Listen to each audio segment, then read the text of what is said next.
আসসালামু আলাইকুম everyone, welcome back to my channel Meghla cooking world. আজকে আমি আপনাদের মাঝে খুবই দারুণ আরেকটি ভর্তা রেসিপি নিয়ে চলে আসলাম, আর সেটা হচ্ছে ধনেপাতার ভর্তা।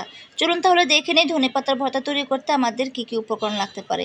ধনেপাতার ভর্তা তৈরি করার জন্য আমি এখানে দেশি ধনেপাতা নিয়েছি, আর ধনেপাতাগুলো বেছে একদম ধুয়ে চালনিতে ঝরিয়ে দিয়েছি। এখন কিন্তু বাজারে দুই ধরনের ধনেপাতা পাওয়া যায়, একটা হচ্ছে হাইব্রিডের ধনেপাতা। হাইব্রিডের ধনেপাতাটা বিশাল বড় বড় থাকে, পাতাও অনেক বড় থাকে। হাইব্রিডের ধনেপাতা দিয়ে ধনেপাতা ভর্তা বানাবেন না, তাহলে ভালো লাগবে না খেতে। চেষ্টা করবেন দেশি ধনেপাতা দিয়ে ধনেপাতার ভর্তাটা বানাতে। তো ধনেপাতার ভর্তাটা বানানোর জন্য আমি প্যান বসিয়ে দিয়েছিলাম চুলায়, তারপর দিয়ে নিলাম একটা বড় দেখে ইন্ডিয়ান রসুন, বড় দেখে একটি পেঁয়াজ দিয়েছি, আর দিয়েছি 10 থেকে 12টি কাঁচামরিচ।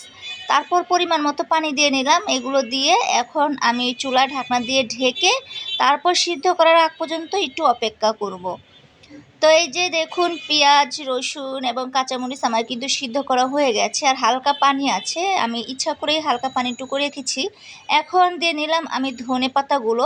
তো এই পানির মধ্যে এখন আমি ধনে পাতাগুলো একটু উল্টিয়ে পাল্টিয়ে নাড়াচাড়া দিয়ে সিদ্ধ করে নিব।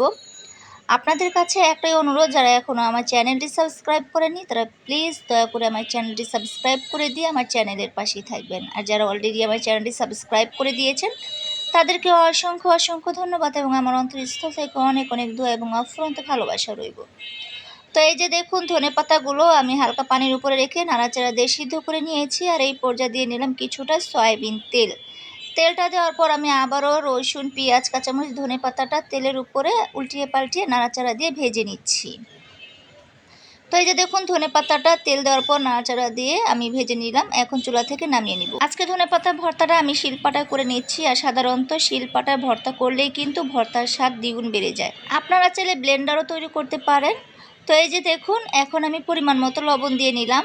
তারপর এখন লবণ দেওয়ার পর ধনে পাতার ভর্তাটা আমি শিলপাটায় বেটে নিচ্ছি। আমাদের ঘরে সবাই আবার একটু ভর্তা লাভার, ভর্তা খেতে ভীষণ পছন্দ করে, তাই দেখা যায় প্রায় মাঝে সাঝেই আমার কিন্তু বাসায় ভর্তাটা বানানো হয়। তো আপনারা কারা কারা বাসায় ভর্তা খেতে পছন্দ করেন অবশ্যই একটু কমেন্টের মাধ্যমে জানাবেন আমার আপু ভাইয়ারা।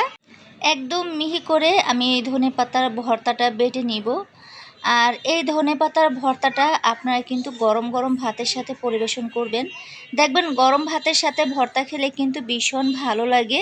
এখন ধনেপাতার ভর্তাটা আমি আরেকটা বাটা দিয়ে নিব, তারপর আপনাদেরকে একটি সার্ভিং প্লেটে সার্ভ করে দেখাবো।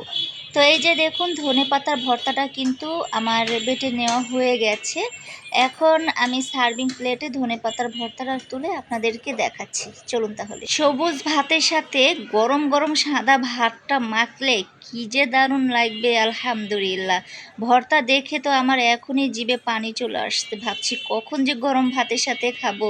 তো এই যে দেখুন, ভর্তাগুলো এখন আমি শিলপাটা থেকে প্লেটে তুলে নিচ্ছি। তো আমার আজকের এই ভর্তার রেসিপিটা কেমন লেগেছে আপু ভাইয়ারা অবশ্যই আপনারা একটু কমেন্টের মাধ্যমে জানাবেন।